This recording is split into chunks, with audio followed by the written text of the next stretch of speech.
My name is Susan Anthony, and I'm going to talk a little bit about my findings from my interview with instructional designer Yan Shin. A little bit about the interview and Yan. Through Dr. Petherbridge, I contacted Yan Shin, an instructional designer at Delta here at NC State University.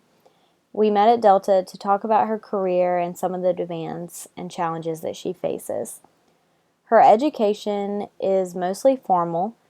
She's from China, and luckily there she had access to degrees in educational technology, where she got her bachelor's and master's degrees. Afterwards, she moved to the U.S. to obtain her PhD in Learning, Design, and Technology at UGA in 2012. So ever since 2012, she's worked at Delta, where she works with faculty and the new media team to design and develop technology-supported learning environments. So this includes creating online courses or learning applications that supplement classroom courses. The additional interview questions that I developed focused on the requirements of being an instructional designer. So I was interested in learning who instructional designers work with, what technology tools they have to learn, and other aspects of how they do their work. So these questions gave me a closer look at the demands placed on this profession.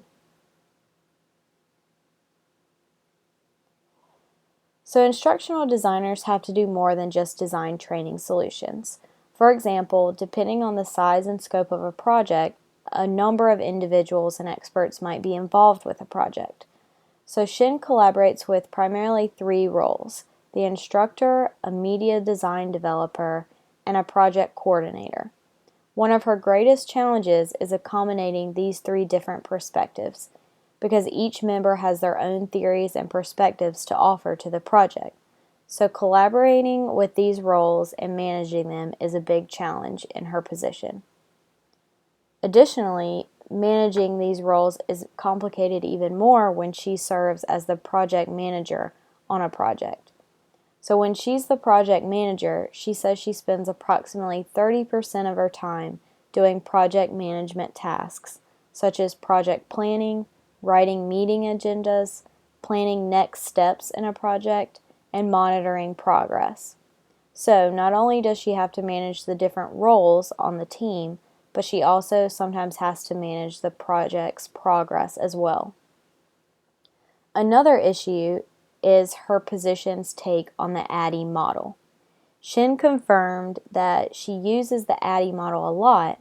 However, her team has a different emphasis on the different stages, because as an education instructional designer, they do a lot of analysis, design, and development, but they don't do a lot of evaluation or implementation.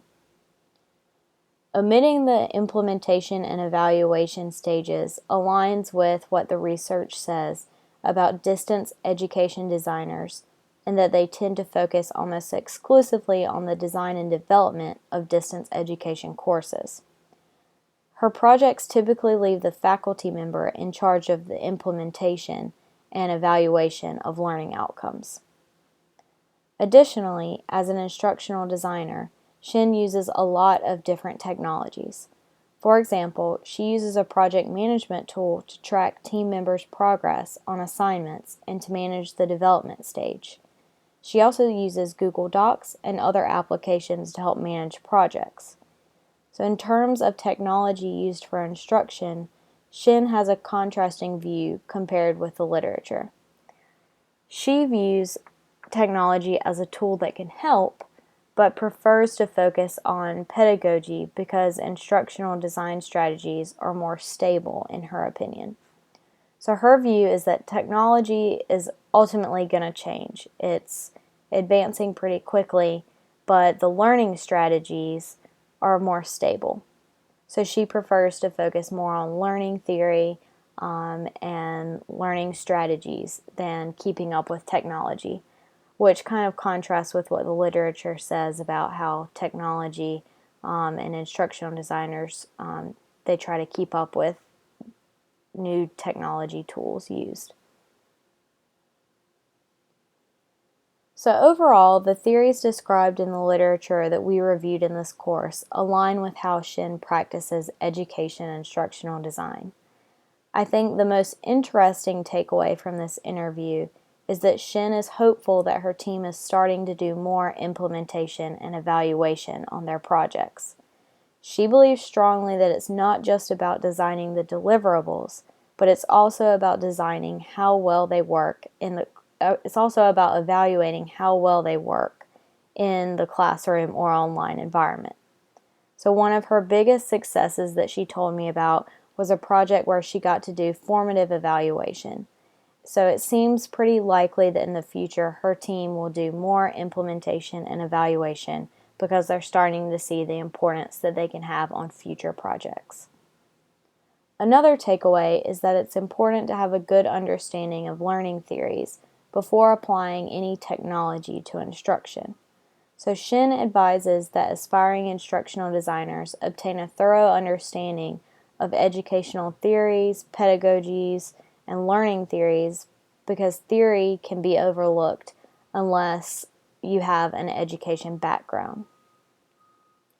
Lastly, balancing the different roles involved on a project can be difficult, especially when it comes to dealing with subject matter experts. So to better work with them, she recommended that there be a clear line of communication between the instructor and the instructional designer. Sometimes challenges arise because the instructors are not always trained in education, rather they're just experts in their subject area. Therefore, she has to communicate clearly with the instructor so that she understands the content that the instructor is helping to provide as the subject matter expert. So overall, the theories described in the literature align with how Shin practices education instructional design. This concludes my presentation. I hope you enjoyed my report from my interview with Yan Shin.